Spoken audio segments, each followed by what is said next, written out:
Solar great wall నిర్మాణ పనులను China ప్రారంభించింది. కబూకి ఎడారిలో దీన్ని ఏర్పాటు చేస్తున్నారు. 100 గిగావాట్ల విద్యుత్ను ఉత్పత్తి చేయాలనే లక్ష్యంతో సోలార్ విద్యుత్ ప్లాంట్ను ఏర్పాటు చేయనున్నారు. 400 కిలోమీటర్ల పొడవు, 5 కిలోమీటర్ల వెడల్పులతో దీన్ని నిర్మించారు.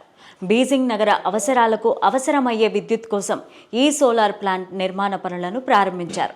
ఇప్పటికే 5.4 గిగావాట్ల విద్యుత్ను ఉత్పత్తి చేసే సోలార్ ప్యానెల్స్ అమర్చారు.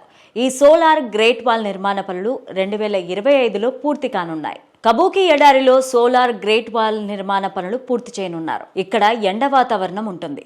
పారిశ్రామిక కేంద్రాలకు దగ్గరగా కూడా ఇది ఉంటుంది. బాటౌ, బయన్నూర్ ఈ నగరాల మధ్య ఇరుకైన దిబ్బల్లో సోలార్ ప్యానెల్స్ ఏర్పాటు చేస్తున్నారు. పరిగెట్టే గుర్రం ఆకారంలో జుమ్నా సోలార్ పవర్ స్టేషన్ ను నిర్మించింది. ప్రపంచంలోనే అతిపెద్ద సోలార్ ప్యానెల్స్ ను ఇమేజ్ గా ఇది రికార్డ్ క్రియేట్ చేసింది. ఇది ఏటా 200 కోట్ల కిలోవాట్ పర్ అవర్ విద్యుత్ ను ఉత్పత్తి చేయగలదు.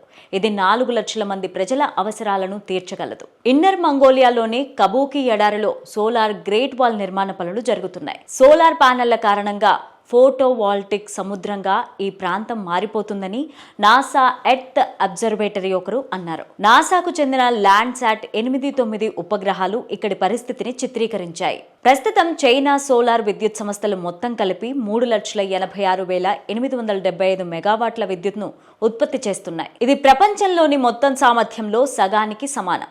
ఆ తర్వాతి స్థానంలో అమెరికా 79,364 మెగావాట్లను ఉత్పత్తి చేయగలదు. 53,114 మెగావాట్లతో భారతదేశం ఉంది. 2017-2023 మధ్య కార్యాచరణ సౌర సామర్థ్యం సంవత్సరానికి సగటున 39,994 మెగావాట్లు పెరిగింది.